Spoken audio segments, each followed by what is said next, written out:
Maybe. To look into it. He's just a bro. He's like trying real hard not to be a bro, but he's a total bro. Oh, he's a total bro. That's all it is. Yeah. Let's be peach positive. Yeah. He'd pop a collar if people would let him. He really would. All right. Well, that's what we call the warm-up. Here we go. Showtime begins. I'm going to just do a little intro, bring everybody in, and off we go. Begins in 3, 2, 1. I have Current Geek! Current Geek!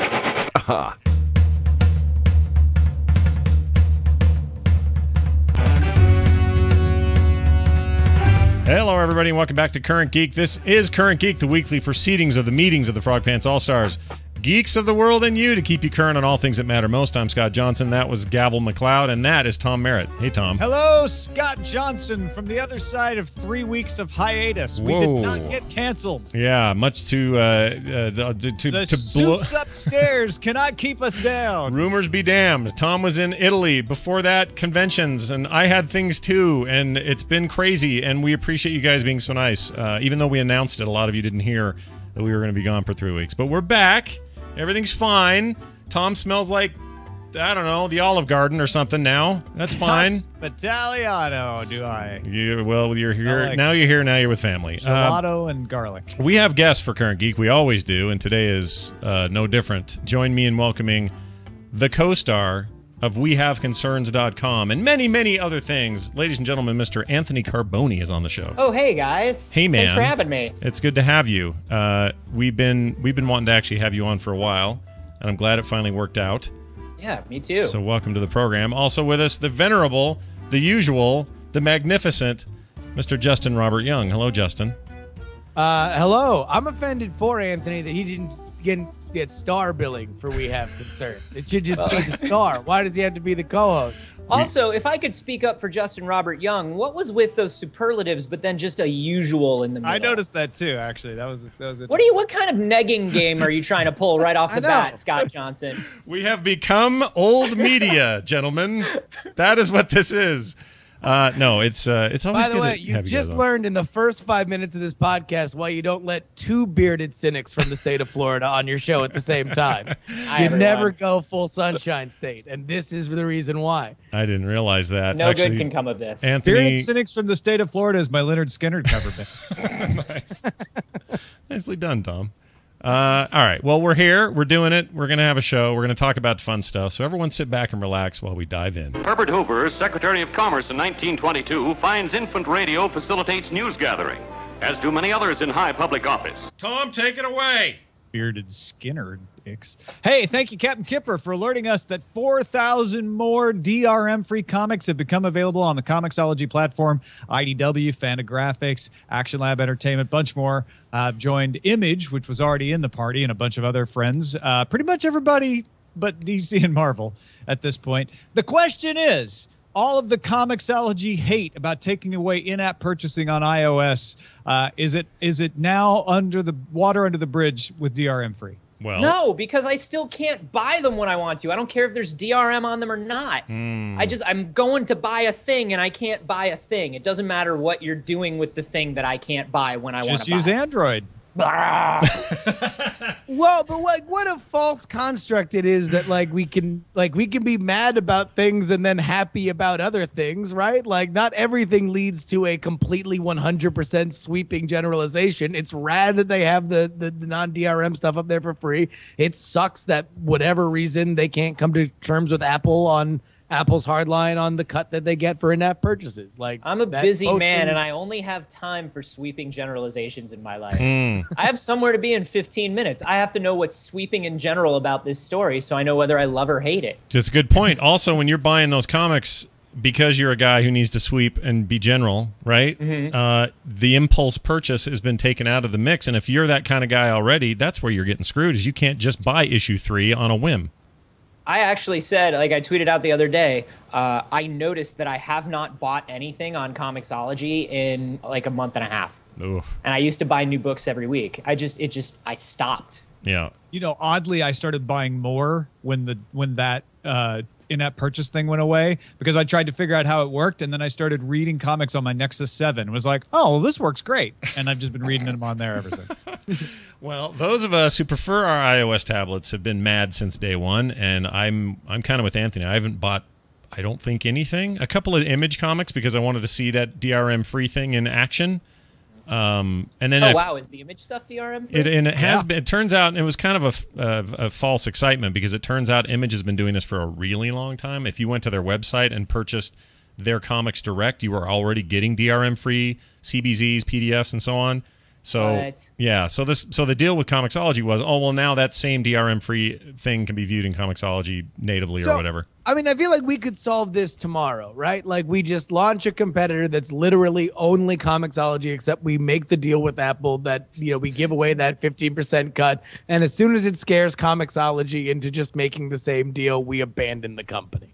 Yeah, it's a kamikaze mission. It'll be like the Boiler Room. We'll set up this giant, beautiful office building, and then when you go in the back, it's just empty. It's a bunch of phones on the floor, and Justin's like picking them up, just like, hello, Steve. Hello, Tony. We have Hello, one Phil. person who used to be a promo bottle girl at a club in front with a very nice desk. And then in the back, we're just picking up phones and pretending to make noise that we're shuffling papers. And we have a soundtrack of ringing phones. In a building like that in New York, like he lived in it, and it had this beautiful like marble lobby with plants and everything in a foyer, and then you opened up and you went behind it and it was just a warehouse, just an empty warehouse full of art students living in lofts that they built with plywood. And I thought it was the most amazing thing in the world. It was like such a secret treehouse way to live. Yeah. It's very rare that you can live in a place that's an exact recreation of your soul, right? Like marble up front, plywood in the back. That's me, brother. Well said, everyone. Hey, Tom, what about, isn't Back to the Future about to happen? Are we getting surfboards that float? What's going on? 1 month, we will be 1 year away from the future depicted in Back to the Future 2. That's 1 year for us to invent flying cars, hover pads, and repopularize the fax machine. But Mike P. Kennedy flagged us to an item we can check off the list, the sneakers. A site called HalloweenCostumes.com selling replicas of Back to the Future 2 sneakers for less than $100 American. They do not magically shrink down to your exact foot size. They do not appear to be made by Nike, which actually had their own limited edition in 2011. And yes, they are currently out of stock. But on the plus side, they light up and have a USB port. Well, the Nike ones, the limited edition Nike ones, didn't actually look like the ones from the movie. So this is, in a way, way better. Like, I'm more into these than I was into the Hyperdunks. And a Nike designer named Tinker Hatfield said that Nike Power Laces are coming in 2015. Oh, good Lord. So hold on a second. Also, I'm really excited, although maybe it won't change. Like, I feel like this has been the most persistent Facebook hoax that all of my friends and family have consistently fallen for. Yeah. Like, The I feel fake like every dashboard? day, every day somebody just changes the day because it's that same very easily photoshoppable kind of dial in the screenshot, and somebody is falling for this.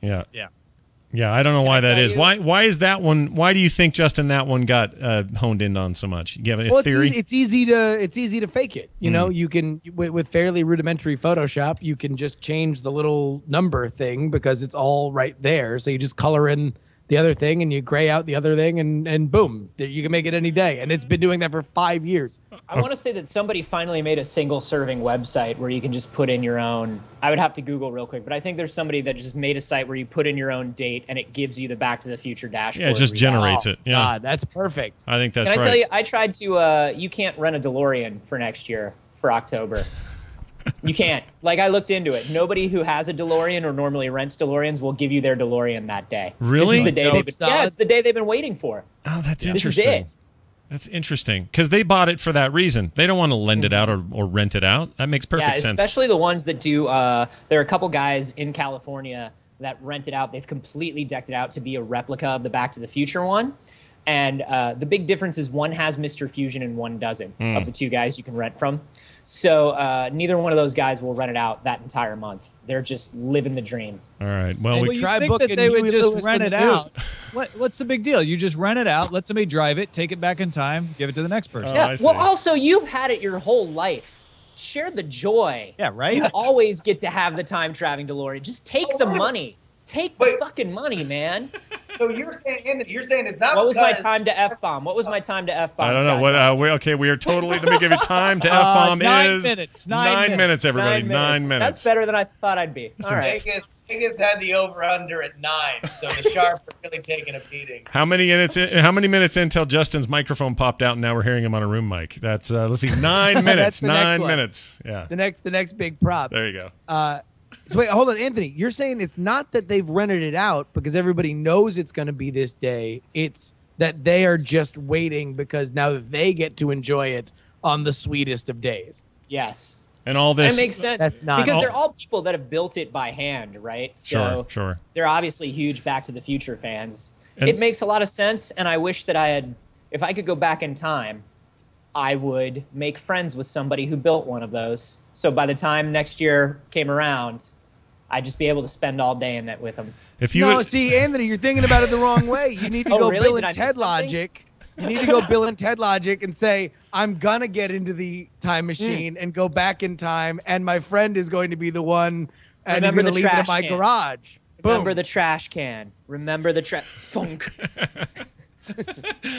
Hey, have you all noticed that Batman versus Superman director Zack Snyder has been having fun on Twitter lately, mashing up his movie with Star Wars stuff? I have noticed that. I noticed J.J. Abrams doing a little screwing around as well. Yeah, Batman walking with R2-D2 in the desert, C-3PO in a cape, kneeling on a skyscraper above Gotham, Henry Cavill's chin being illuminated by a lightsaber. Harry Lee Smith on our subreddit, currentgeek.reddit.com, pointed out a YouTube video released by J.J. Abrams featuring a long, loving tracking shot of the Millennium Falcon. I don't remember if there was a lens flare or not. Nope. But it eventually winds up on a small section of the ship's undercarriage where we see a beat-up Millennium Falcon-colored Batmobile that presumably the Falcon landed on, I guess. To me, it looked like Batman had stealthily parked there and was, Oh, it's like what the Falcon did to the Star Destroyer. Yes. The Batmobile's doing to the Falcon. That was my first thought. And also, I can confirm no lens flares. I actually watched for them. There weren't any. He's in a post-lens flare thing. He did a whole big talk about that. Yeah. Plus, I think the lens flare thing is done in post. Like, literally, they do all that later. So I don't think it was anything he would have added to this. No, his are practical. His are actually practical. Really? Yeah, he puts lights like off frame and stuff. Like he does it for real. Weird. The cinematographer for whom first pioneered the lens flare, Larry Fong, is working on Batman versus Superman and not Star Wars. Oh, that makes sense. Plot thickens. Although Zack Snyder has no love or need for practical effects. I don't even know if he knows that practical effects exist. Well, he knows there's something green. There's a dude in front of it. Done deal. Just 4 dudes in green socks running around, and he's like, well, 8 months from now, we'll have a movie. Yeah, we'll figure something out. Put some more ping pong balls on your body. All the rumors, considering all the rumors that DC is not allowing jokes or any kind of humor in their movies from here on out, I'm glad somebody's having fun with the property of Batman versus Superman. Yeah. This is the only way they can get it out. Yeah. Are Snyder whatever, just buddies? I think they're pals. Yeah, must be. Or I don't think they're rivals. I think they're just kind of having a good time with each other. I mean, they're both in. Think about it. They're both in charge of. One could argue, certainly you could argue on the J.J. Abrams side, but maybe you could argue the other side not. But they're in charge of 2 very important franchises moving forward. And the fact that they are both finding themselves in this station, it makes a lot of sense. Felicity. Yeah, they would, and Felicity. Yeah. And so there's a reason why these guys would be poking each other from afar and having a good time with it. I think it's great. And it's the only time you're going to see anything from Warner Brothers cross over to anything from Disney/Marvel. What if we went back into episodes of Felicity and we saw that he had been hiding Batman stuff all along? Like in the library at school, she's like talking to Noel and they're both about to cry, but in the background is that bust that Adam West would use to like open a shelf. Yes. He's been doing it for 20 years. He's been doing it. Yeah. Find it. The ultimate long con. There was a terrorist in Alias who once told her, "Your punishment will be more severe," he said to her. All right, that's a bad Bane impression, and we should move on. Mike P. Kennedy submitted the report that you can now text a toll-free number and get a response from Groot. Scott, would you play the part of Groot in a typical exchange? Yeah, here? since I was just doing a really bad impression, let's do this. All right, yeah, do another one. Here we go. I'm going to just type in, "You up?" I am Groot. Want to grab a slice of pizza? I am Groot. Chinese food, maybe then. I am Groot. Look, I can't decide what you're in the mood for. You have to give me something to go on. I am Groot. For more fun like this, text 866-740-4531. The service was built by a Twilio employee, Ricky Robinette, who just did it for laughs. Well, and if you call the number, you can leave a message. I'm for Groot. Thespians beware. What we just did could be replicated with other scenarios. I don't mind doing it again. I'm going to text him right now.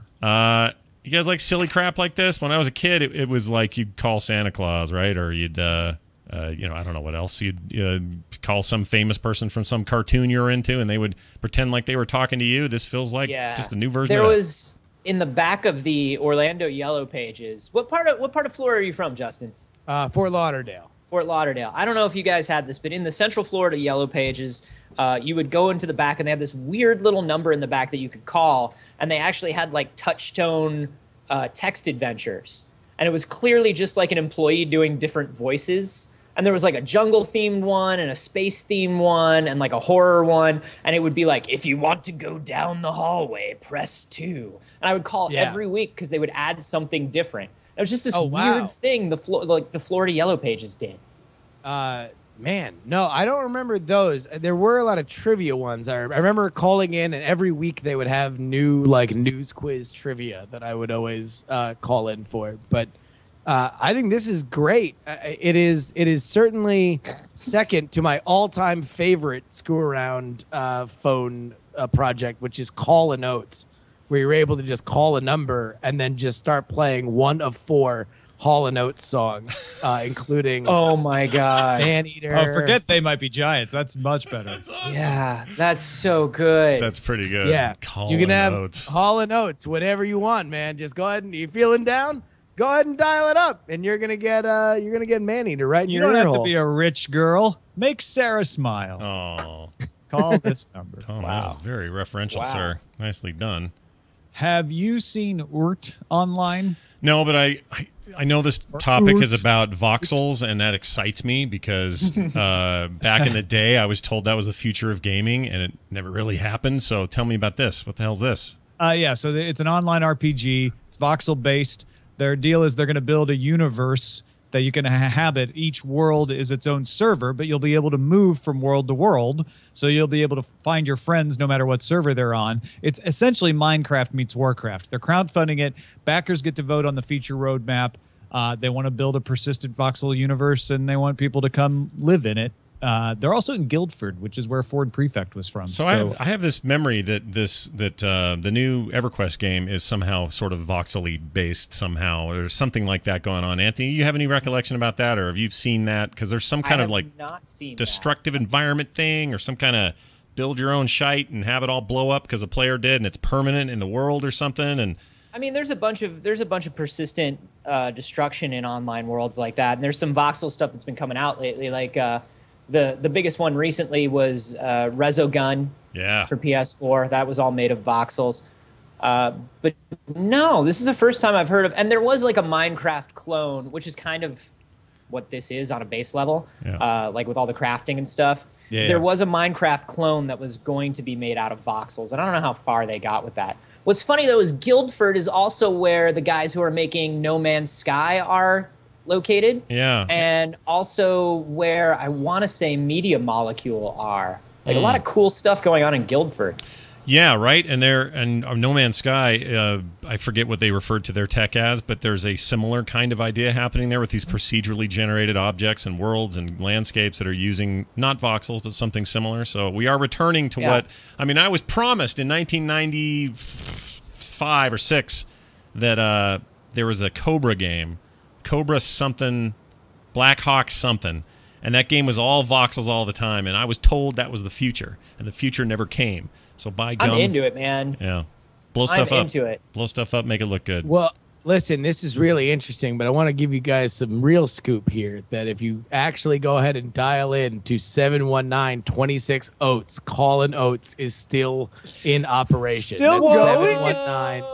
719-26 Oates. I'm gonna. OATES. I'm gonna do it. We're gonna add somebody in here. Give me that again. Damn my private eyes. Give me that again, Justin. Yeah, that's 719-26 Oates. Thanks for making my dreams come, Scott. 26 oats. 26 oats. All right. O-A-T-E-S. Okay, O-A-T. Hold on. O-A-T. Can you guys hear that? T. Yeah. S. Loud and clear, Scott. Okay, here we go. Will this work? Let's hope. Don't know. It is not working. Damn it. Do you have to dial a 1? I did, but it still didn't work. It's not letting me add it to this call. That's odd. All right, well, whatever. Screw you, Skype. Hold on, wait a minute. Missed opportunity. Yeah, call it on your phone and just stick it on your freaking Yeah, here we go. On Wise my, Guys on my, Comedy Store mic you got. Hey, you got a new phone plus? like me today. You got Look that at, plus? look at me. yeah, oh yeah, that's the Is that the that plus or plus? the? Oh, that's that's huge. the gigantic That thing's roof gigantic. shingle. That's huge, dude. I know. I don't like to brag, but I've been told. You just wanted, yeah. Well, I got the little 4 or the 6. I mean, 4. I would have to change my entire personal style if I wanted to carry one of those around. Yeah, bigger pockets. I'd have to do like cargo pants. Line. Oh, here we go. To hear when the morning comes, please press 1. To hear you make my dreams, please press 2. Go two. Every time you go away, please press 3. To hear say it isn't so, please press 4. To hear Go two. had I known you better then, please. That's amazing. Yeah. That's amazing. There we go. amazing. Calling notes, ladies and germs. That's amazing. That is the I greatest feel real thing. good about that. Holy shite. That's I incredible, feel real dude. good about life, man. That makes like the world is just slightly better because that exists. Yeah, that's I know. insane. Whenever you're feeling down. And also, people are saying in the chat room that on GitHub, Showbot, which is what the Groot thing is made out of, is open source. So you can have your own rando text service available for the world. That's It's amazing. just made from Showbot. Showbot can do anything. Yeah, Showbot's amazing. We do our titles with Showbot. Well, Yeah. can it play Hall & Oates songs? No. It cannot play Hall & Oates songs. Yeah, but now we know how. That requires a human touch. That requires handcrafting. No robot can do that. Exactly. But a robot can buy Minecraft if the robot's called Microsoft. What happened there, Tom? It looks like you're trying to buy Minecraft. Would you like some help with that? Clippy is coming to Minecraft. No, so everybody knows Microsoft announced they're buying Mojang, which means Minecraft will be part of Microsoft. Founders, Notch, Carl, Jacob, they're out. They're leaving. They're gone. Yeah. They want it out. I kind of, not that I'm smart about this, but I always got the impression that Notch was not comfortable in the skin he was given. Like, he did not want to be around this hot beam of laser spotlight that's been shined on him since its game went huge. He enjoyed it in the sense that it gave him the ability to do whatever he wanted and to hire his friends and give them a place to do whatever they wanted. And you got to kind of love that, I think, from his perspective, that kids are at least playing a game that requires them to think and build and do stuff, and he's behind that. But yeah. it's got to be weird to be the biggest name in anything when you made this thing in Java in your basement because you were getting over a hard time in your life. You know what I mean? Sure. Yeah, no, it's Like, that's intense. weird. And I think it's deserved. If I were him, why not? Take this opportunity to get out and do more of what you want to do. You don't have to stay in this cooker. He hasn't been directly, overtly involved in the game for a while. At least that's sort of what is being reported from the inside. Yeah. So why not? That seems like a good move. I would go. I'd take my millions and go. I Billions. mean, I kind of worry for Notch. And this is probably totally unfounded, and I'm probably reading into a million different things that really Nervous aren't for there. Notch? But you from both his goodbye letter and the Minecraft note about the acquisition, it was very clear that Notch wanted out. They spelled out explicitly, I think more so than you would normally see in an acquisition like this, where it's kind of soft pedaled in that this is the best decision for the company. This is how we grow. And also the founders are leaving. This was Notch wanted out. We went to people that had a standing offer to buy us in Microsoft, and that's why this is happening. Yeah. And then Notch's a statement that this was about his lifestyle and how he wanted to just be the guy who codes stuff and shoots his mouth off on Twitter and being the head of Microsoft, or sorry, of Minecraft, was preventing it. And this is again me just totally reading the tea leaves in a way that's probably wholly incorrect, but I wonder if he believes that doing this will make him less of the Minecraft guy, and I will take a guess that he will never not be the Minecraft guy. He will always, no matter what happens, even if Microsoft screws it up, they will point back at him and say it's because you sold it. Well, sure, and I mean it's like that Robin Williams episode of WTF, where he's like, it doesn't matter what I do, people will just scream Mork at me. Like it's been 30 years and people just scream, hey, Mork. And I think he knows that he's never going to get away from being the Minecraft guy, but now he's allowed to take time off from being the Minecraft guy. And he only has to be the Minecraft guy really on his own terms when he wants to, you know, which I think is probably, who knows if in a couple years he just gets like really kind of grumbly and sophomore slumpy and like, why are people still calling me the Minecraft guy? But for now, at least he doesn't have to do it all the time. I think if Notch is smart, he'll go and sit down with Leonard Nimoy right away and just be like, okay, how'd you work through the Spock thing? Help me out here. He made a really shitty novelty album. Yeah. Right. And maybe that's what Notch needs to do. Yeah. He wrote a book called I Am Not Spock. That. I would buy Notch's novelty album. Yeah. I am not novelty album. I am not. If it were pay what you want, I would pay at least $5. I am it's not. It's DRM free, but you can't buy it on an Apple device. Will you still buy it? Hold on, I gotta write this down. I am not Spock. Yeah, some like not comics notchily. That's terrible. The title of this episode is I Am Not Spock. There's nothing you can do about it now. Oh, no. Yeah, that's amazing, Tom. Way to go. I appreciate it.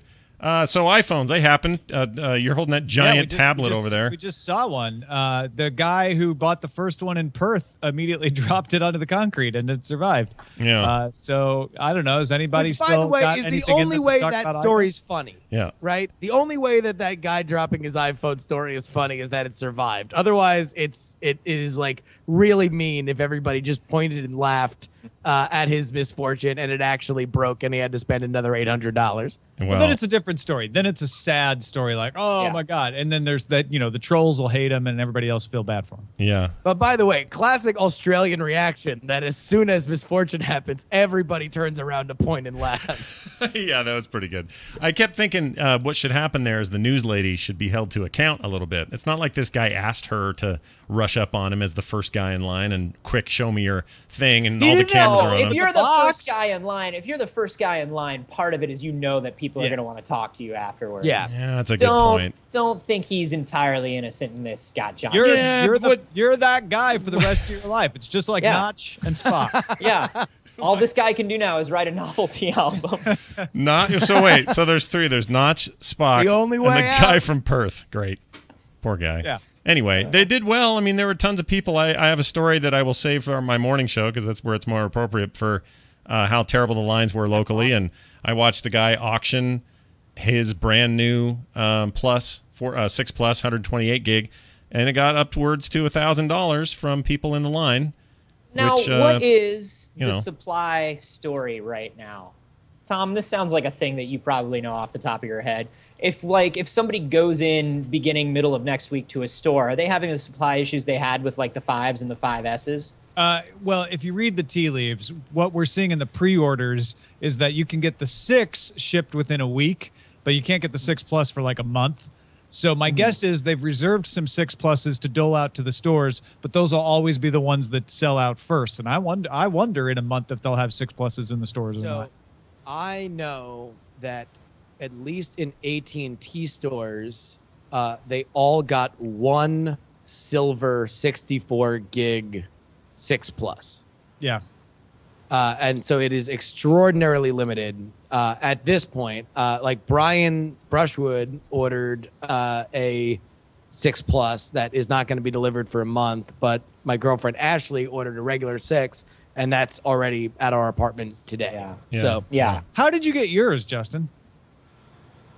I knew a guy. The pause tells you all you need to know right there. Well, I didn't assume you had used nefarious means or anything. That was not an accusation. I sent out a thing on Twitter 2 days ago when I realized that I called into AT&T because the way that it had been set up, I had to wait until Monday to get the subsidized price.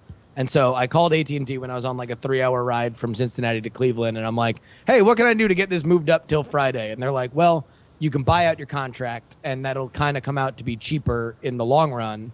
And I'm like, rad. So I bought out the contract. I was now eligible. I sent out a tweet saying, where should I wait in line like a stupid idiot? And a dude said, well, if you want to be a different kind of stupid idiot, you could drive an hour and a half out of your way on the way back to Columbus. And I'll set aside the one silver 64 gig iPhone Nice. The one fatty. Nice. Yep. Well, and I'm telling you. Brushwood on a whim today, like went out, decided to find one, and he found one. Which I thought was a 6, not a Found a plus. 6. not a 6 plus. You're right, a 6. Yeah. But even so, like I decided after I saw him do that, I'm like, all right, I'm going to drive down to my Best Buy. It's like less than 5 minutes drive. Just see. There were 21 people in line. I probably could have got a 6 if I wanted to wait around, but that was still like that.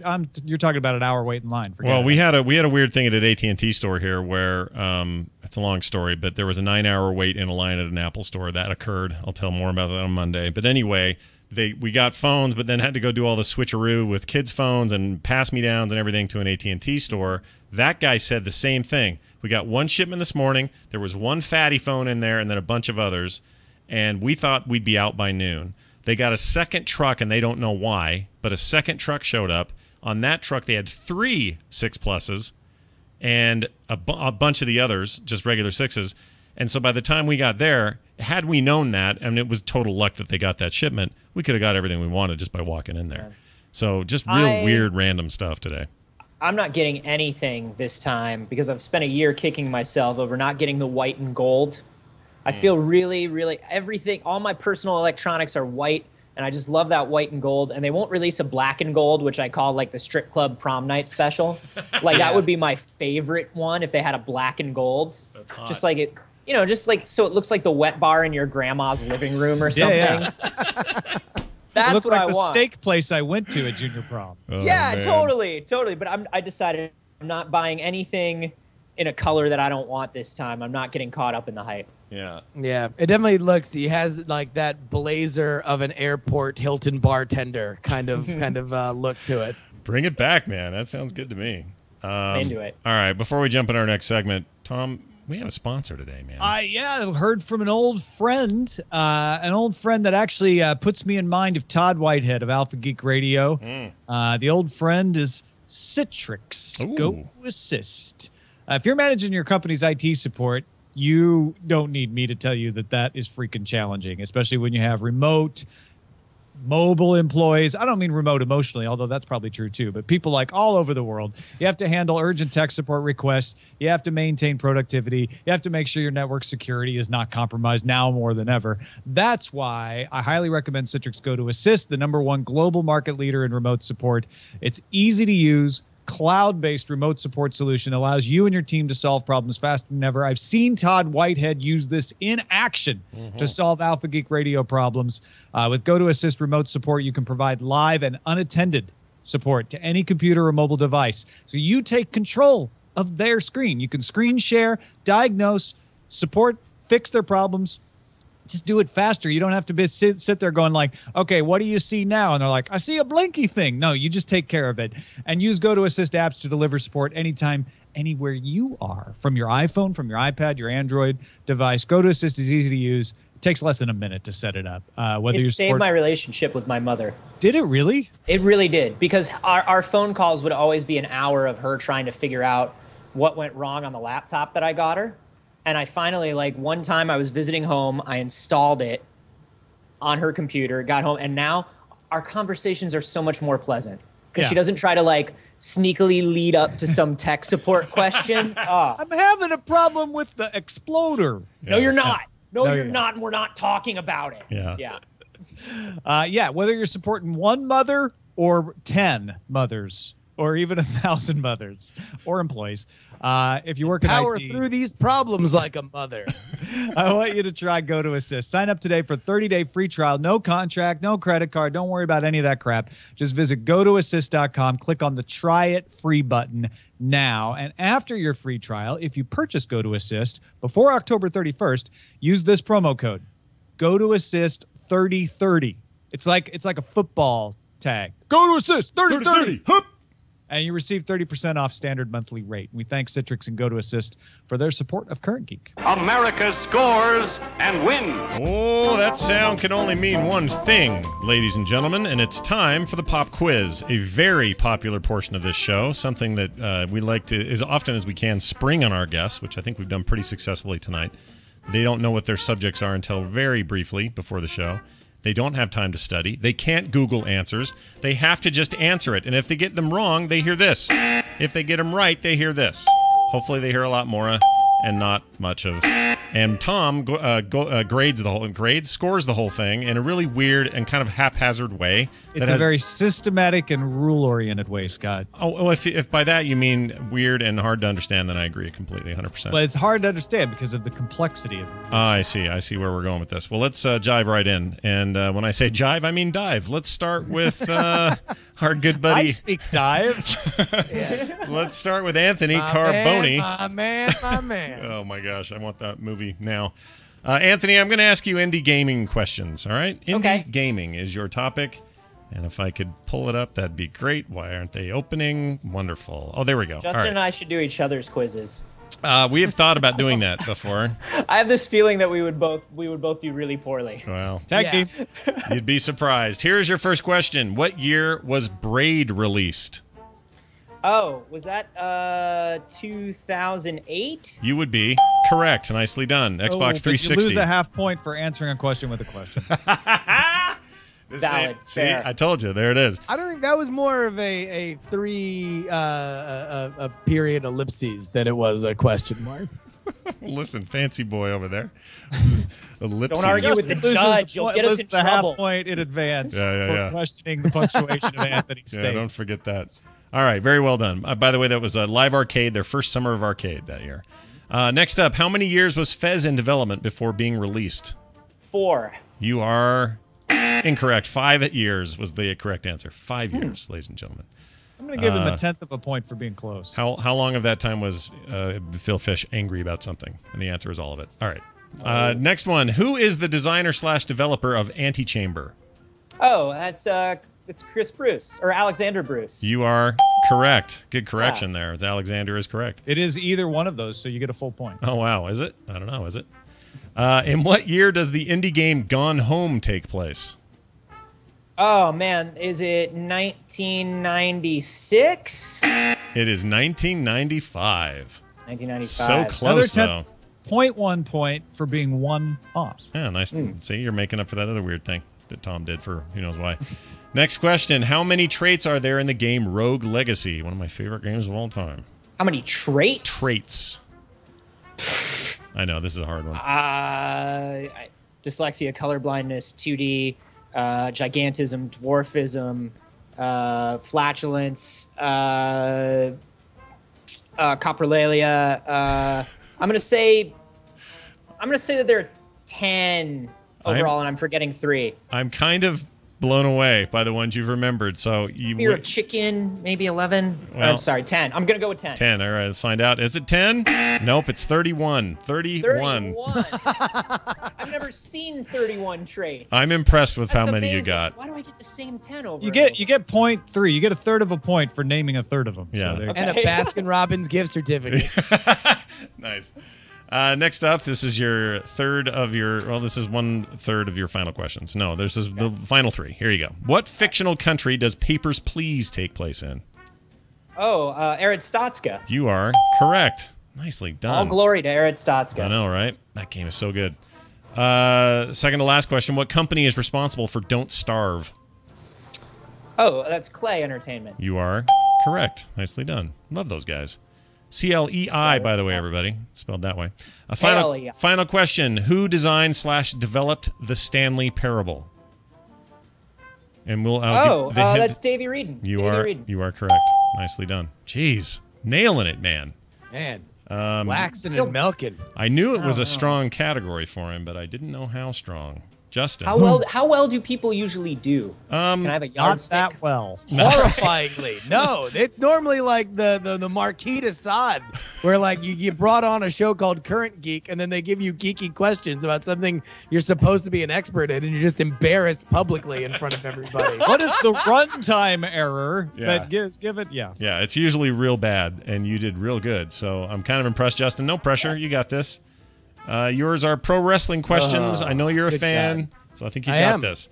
Sure. Number first. Here's your number first. How many days was CM Punk's world title reign after beating Alberto Del Rio at Survivor Series 2011? Jesus. The answer is not Jesus. 320. 434 days is the correct answer. That is a kind of a ridiculous question, but I'm not trying to skew the points here, Tom. Next up, Mike hates John Cena. This is Mike Iceworm who wrote these questions. How many suplexes did Brock Lesnar deliver to Cena at the SummerSlam 2014? 16. You are correct. Nicely done. Nice. He actually gets 16 points for that. Oh, my Lord. Come on! I told you, dude. It's just an odd rule. I told you. It's weird. All right, next one. Who did Bill Goldberg defeat in his debut match in 1997 to start his legendary undefeated streak? Hugh Morris. Who is the tag team on that? Because it was a pair, wasn't it? It was one guy named. His first name was Hugh, and his last name was Morris. All right, it's not the law firm of Hugh and Morris. All right, you got that right. Except it says / Bill DeMott. Is that just the guy's real name? Or something? That's his real name. Is Bill DeMott, but he was wrestling under the name Hugh Morris, where he was a fat guy who was able to flip around, but he laughed a lot. So that was his gimmick. Was that he laughed? Like that. That's a half good point character. for being able to correct Scott Johnson. Yeah, I don't know anything about pro wrestling, so you got me. I know I like it. I don't know anyone in it. All right, here we go. Sean Waltman, also known as X-Pac, joined the NWO in '96. What ring name did he go under while in the NCW? Or the WCW, sorry. The WCW. He was the 6th member of the New World Order, so he went by the name SYXX6, I believe. Correct. You are correct, sir. Nicely done. Nothing extra there, Tom. You're good. You're fine. No, He doesn't get 6 points for that? No? No? I mean, you don't want read to the take rules, that people. super easy Read the opportunity to rules. screw me any further? Fine. Oh, great. Who did Randy Macho Man Savage defeat at WrestleMania 4 to win the WWF Championship? That would be Ricky the Dragon Steamboat. It is the $1 Million Man, Ted DiBiase. DiBiase. There you go. Yeah. Well, combo of getting that wrong and correcting Scott's pronunciation loses you 15 points. Listen, I'm just saying, everybody's got a price, Tom, and I'll just start counting this out until we get those points right. Tom ran a real risk. He ran a risk. The only iPhone 6 Plus in the central Ohio area. Yeah. I didn't run any risks, want Scott. that. You're making it sound like I make this stuff. No. up. It was this awesome risk where I knew if you'd have gotten everything aced after this, you would have had to figure out an arbitrary way. That's just the way the points would have All right, I got to quit questioning the machine. It works. It just works. Right. Next up, here's your next one. What former WCW wrestler in 1996 went to ECW and threatened to jerk out his Johnson and urinate in the middle of the ring? Or yerk is the way he spelled it here. Yerk me Johnson. 1996. Yeah. That must have been a real special moment. That was actually Swedish wrestler Jörg Janssen. Yeah. He was a former world's strongest man. Point to Anthony. Wow. He played the Mountain for 3 episodes on Game of Thrones. That's amazing. Who didn't? Man, it wouldn't be. I'm just going to say Chris Jericho. You are incorrect. It is Brian Pillman. Brian Pillman. Oh, okay. He later died. Who later died of urine. Next. Nothing to do with urine. All right. No. Final or second to last question. In what year did Todd Gordon sell ECW to Paul Heyman? 95. You are correct. Nicely done. Nice. One of you got the right 1995 answer. Nice Oh, job. I You see. get a Oh, I see, see. divide and conquer. Focus This for is that. how it always works. You can't- beard you- against beard. You've already got us in separate rooms. Separate states. Good Lord. What venue, final question, in what venue in Florida, here's your Florida question, did the 1996 Bash at the Beach event take place at which Hulk Hogan turned heel and joined Scott Hall and Kevin Nash to form the NWO? That would be the Daytona Performing Arts Center. The Ocean Center. The Ocean, unless that's another name for it. It's in Daytona. Yeah. I know it was in Daytona. All right. I remember I was invited with some friends to go to that, and I skipped out, and I got so mad because Hulk Hogan turned evil there, and I could have seen it live. Yeah. That was one of the best moments in wrestling history. You have like not one but two local yokels jump into the ring and get like legitimately punched in the face. It's Oh man, an amazing time. I just noticed how eerily close your beards are that to and each other. Woodstock are the two things I really wish. Freaking me out. All right, Tom Merritt, how did they... I'm just Kevin making Nash sure that slamming some auto worker in the face 9 times and Jimi Hendrix playing the Yeah. Star Spangled Banner. Pretty much the same level. Brilliant. the Ocean Center is in Daytona, but there's no evidence it was ever called the Daytona Center, so you're only getting a half point for that. All right. All right. I'll take it. Fair enough. All right. All right, so how'd they do? Let's add them up. Who won? All right, this was a close one. Justin swung in with 5 points, but Anthony Carboni finished up with 6. Yeah! Oh. Look at the That was close great. call, dude. Well done. Well Yeah. done, sir. Well done. Well played. Justin goes... well matched. I Justin think goes this is winless. easily the most right that any two combined guests have ever gotten. Oh, no in question. The quiz round. Absolutely no question. That is absolutely true. And you still go winless, but I feel like you were strong in this one. I feel like we'll get you next time, dude. No shame. No shame in I would my like to game. share- tonight. I would like to share my trophy with Justin Robert Young. Oh, look at that. Oh, that's really sweet. I appreciate it. Hey, listener, if you're out there thinking to yourselves, what would be a cool website to make? I have an idea for you. How about you go to squarespace.com and you make a website that is a website dedicated to the performance of these two fine guests today and how well they did. That'd be a great idea. And guess what? It's super easy to do. You don't need to know anything about how to code a website. You just go to squarespace.com and try the free trial. No credit card required. You just launch that thing, see if you like it. I think you will. And if you do, I want to save you some money. 10% off that account for a whole year. All you got to use is the code CURRENT at checkout.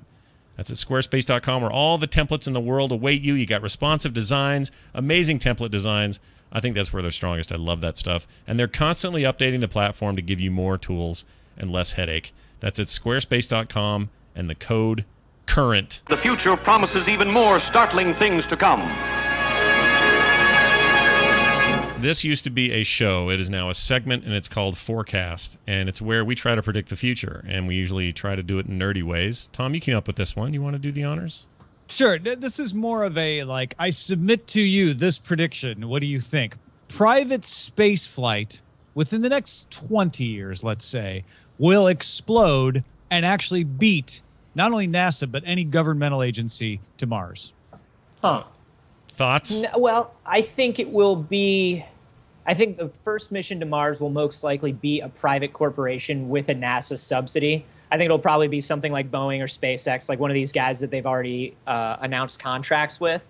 So I think they may beat NASA to Mars in name, but it will probably be funded at least partially by NASA or the government. Well, they're the ones with the pole position. Like they're first at the deli counter for this product, right? Like they have the money and the interest to do it, and no other private industry right now has a lot of reason to do it other than a government entity. So I definitely think it'll be a NASA mission, but it'll be done on SpaceX parts. So even right now, I'm sorry, I was going to say even go right ahead. now, like if you want to launch a satellite, if you want to launch a spacecraft, you got to go through NASA. You've got to use their facility. You've got to use their launch pad.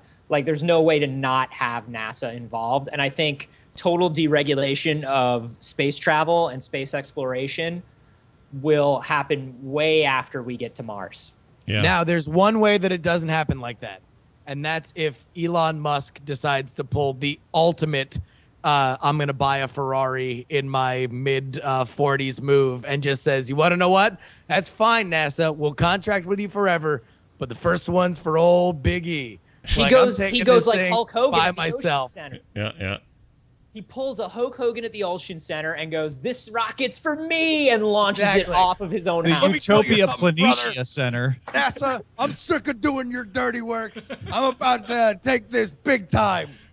Takes Oh, no. Hall Nash up there Musk with him. just choke slam Bob Akfordowski and got into the spaceship. Oh my gosh, you guys have really painted a picture. I'm hopeful for now. He drops the big leg on Obama. It's a real scene. People That are was a throwing- Charles Bolden move. I like. Gene's shocked. Yeah, Gene is in shock. Well, you heard the big guy. So here's what I think. I think that you're never going to get around using NASA because NASA, in a very real way, is like, or other governments. Let's not count those guys out. You might be able to contract with China quicker than you could NASA. Maybe it's cheaper. I don't know, or Russia or whatever. But, Pull a Lance Bass. yeah, Go you Russia. totally could. You could pull Lance Bass. But here's the thing, though. They are like the internet in a weird way. They're like the internet backbone. There are plenty of services and companies and startups and awesome ideas that happen on the internet, but they can't do it without the underpinnings. And in this day and age, at least right now, for space flight to happen in these United States, these states united, as Thomas Jefferson would say, they got to go through NASA or go home. So I feel like that's going to last a while. Now, will that ever change? Maybe, probably. I don't know. Maybe one world government. Tom, you're always talking about that. Maybe that's when.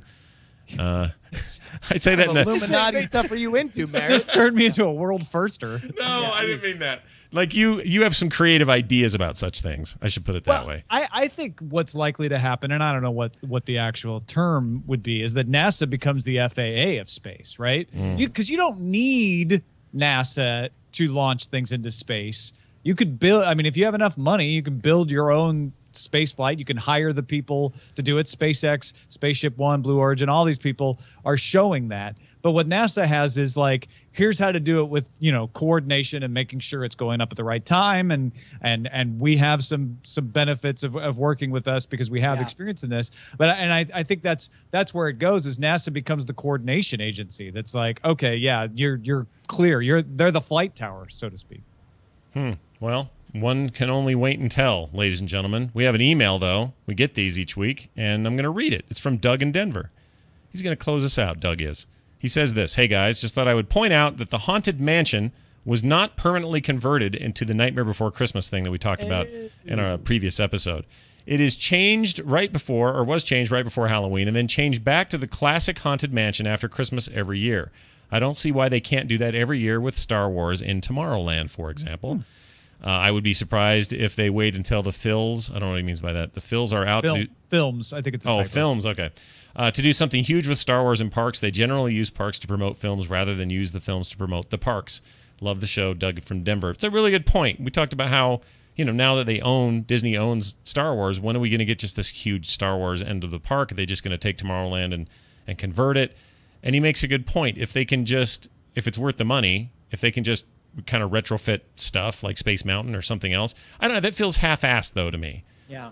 No, they're going to do they'll do a gigantic thing in the way that, Universal did with Harry Potter and make it a gigantic event, and they'll just own all theme park traffic for the year in the way that Universal's done with that property. Well, I mean, and with Harry Potter, like, even if you go to Universal, some of the Harry Potter stuff was stuff that was in their nondescript Fantasyland before. Yeah. Like, it was just the this hippogriff. weird... and Dueling Dragons, which isn't Dueling Dragons anymore because they don't run them up like next to each other because somebody it's lost like the a Triwizard thing, right? Yeah, which is But actually pretty rad. Do you know what, though? Do you know what I found out today? Speaking about converting classic rides into things that are just based on a single movie. Norway at Epcot, which is one of my favorite rides, the Maelstrom, where you ride a Viking ship through, and you see trolls and stuff, totally getting closed down on October 5th, reopening as just a generically Scandinavian Frozen ride. Yeah. So they're closing Norway? They're closing Norway. Disney closed Norway. Well, no, Norway will still be there to, as a country. It just, But the and by the way, ride is right frozen. now, the Maelstrom ride and Norway in general, I was just in Epcot for a couple months ago. It's basically frozen now. As soon as Frozen hit, they just threw up all sorts of Frozen stuff around there. So the ride is definitely not going to be the ride that everybody remembers, but Well, If you guys have never been to will the ride fundamentally change though, or will it be the same thing just reskinned? They'll have to fundamentally change it because there's not a lot going on.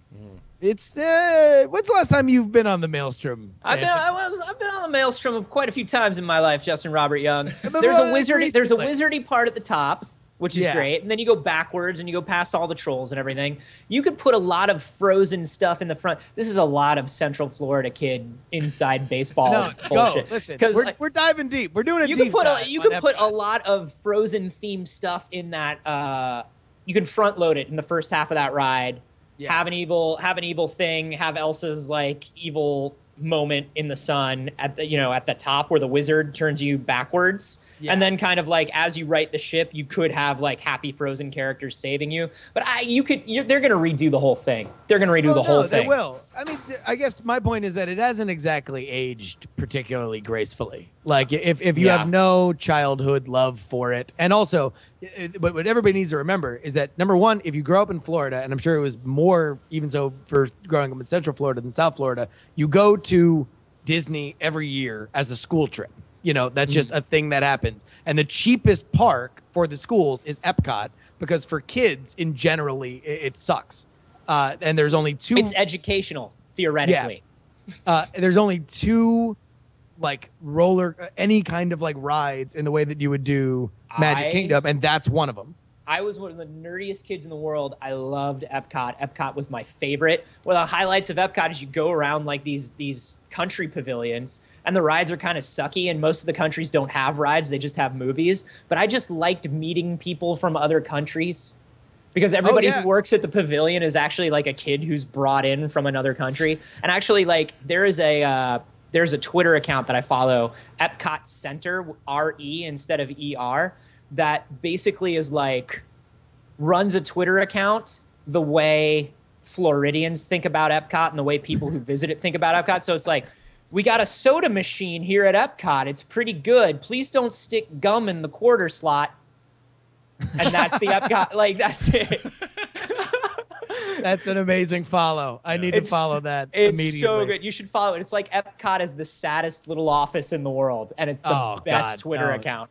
That's great. It really is. It is an amazing hub of people because, like, at some point, somebody in, like, a province in China just got tranked to sell you T-shirts in their specific part of the park. Although I will say, when you are an adult, there is nothing better in all of Disney than food and wine at Epcot. Yeah. The Food and Wine Festival is insanely legitimate and easily the most expensive and classiest way you will black out.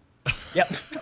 Question: can I exchange currency at Epcot? Rosalba in Burgu, Malta. Answer: no, but you can at Easy Money check cashing on Osceola Parkway. Wow. It's Osceola.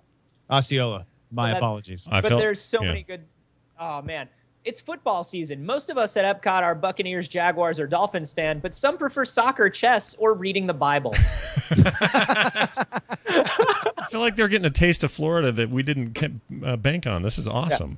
Running, jogging, and power walking are prohibited at Epcot. Only regular walking is allowed. It's the best Twitter account. You have to follow it, even if you've never been to Epcot. Done deal. It's just sad. It's sad. I'm in. I'm totally going to do that. Nicely done. And thanks for the email there, Doug. If you guys at home want to send emails in, you can. currentgeek@gmail.com is the email address. And that represents the end of today's programming. You guys did an amazing job. What incredible guests. We should totally do this again with the same makeup at some point. If you'll have us. Yeah, I'll put on the same makeup. As long as your first choices still aren't available, just we're assuming Brushwood and Kanata aren't around. Like, we'll step in. I mean, he wanted Veronica Belmont to host the show with him. Don't we all? I know. Don't we all? Don't we all? She's only been on once. We got to get her back. Hey, so Anthony, tell people where they can find you. What's going on? What's big? What's good? What's cooking? Sure.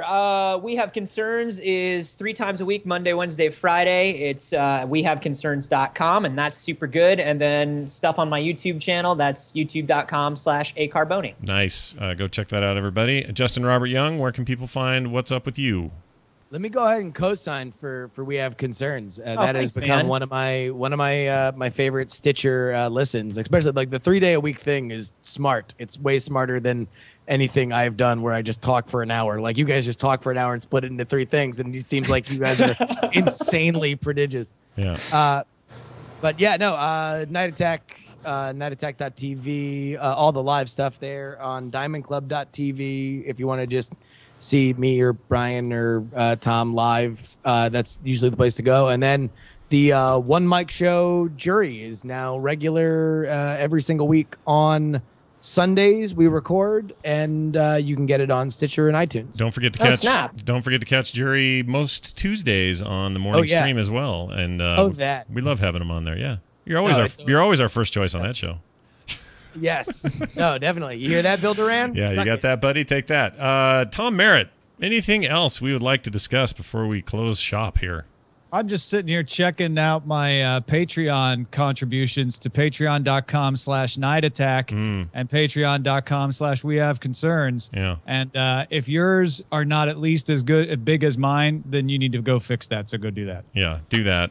Mine is, by the way, I have a new one up there. Patreon.com/frogpants. If you want to support this show and shows like it on the network, you certainly can. It would be very nice of you if you did. A little bit helps. Every month, just a tiny bit. What are some of the rewards there, Scott? Well, one of them is a more ad-free environment.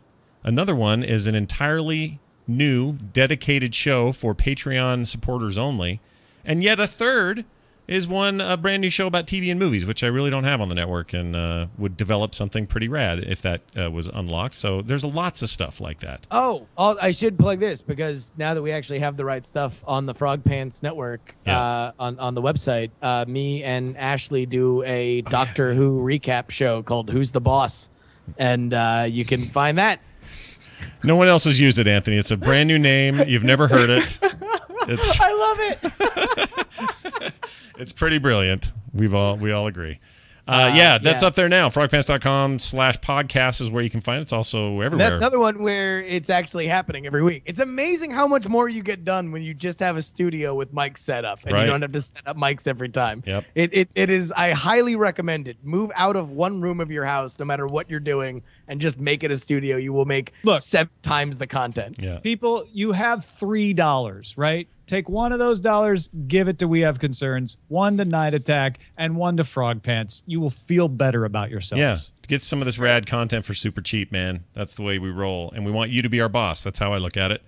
Andrew Allen did our theme music. Oh, man. You can follow us all on Twitter. The show is at Current Geek. I'm at Scott Johnson. Tom is, of course, and as always, at Ace Detect. And you can follow Anthony at A Carboni. You can follow Justin at Justin R. Young.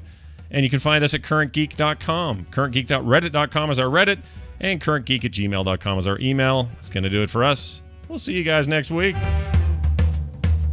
Bye.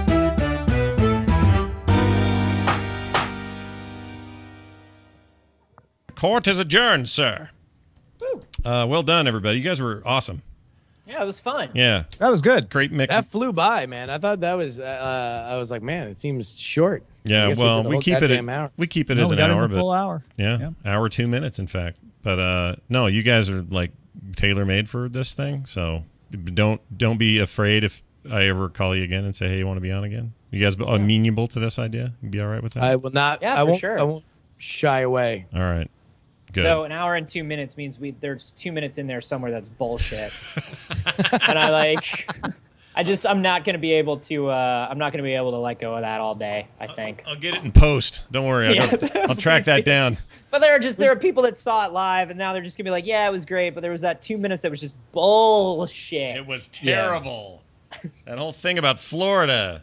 No, wait, that part was great. I like that. That was important. It was. No, that's every once in a while to education. Yeah, that's public service. It's important every once in a while to just vent about Florida if you're from there, because nobody knows. Like, nobody knows, man. There's like that section of FARC, but other than that, I mean, and the other thing is I can tell you is that section of FARC is not that far off. Right. No. It's not like there's a bunch of normal stuff that's going in between all the FARC stuff. It's just that weird all the time. Yeah. Well, and also it's like to you only get like the general Dunkin' Donuts blend of all of the different kinds of screwed up that Florida is with just the one Florida tag. Like you're getting all the like the meth hillbillies in the panhandle with like the corruption in South Florida and just the general jackassery in like Central Florida. Like, but they're all, if you care to dive in, they all have their very sweet and distinctive aromas. Yeah. Each part of Florida is like a beautiful, unique snowflake of terror. You just need to taste the single malt Floridas. Yeah. Not just I'm the just blend. saying, spend some time. Have a flight of Florida, and really get the aftertaste of every single fucking county. I think it was Dave Barry was talking about why he decided to continue to write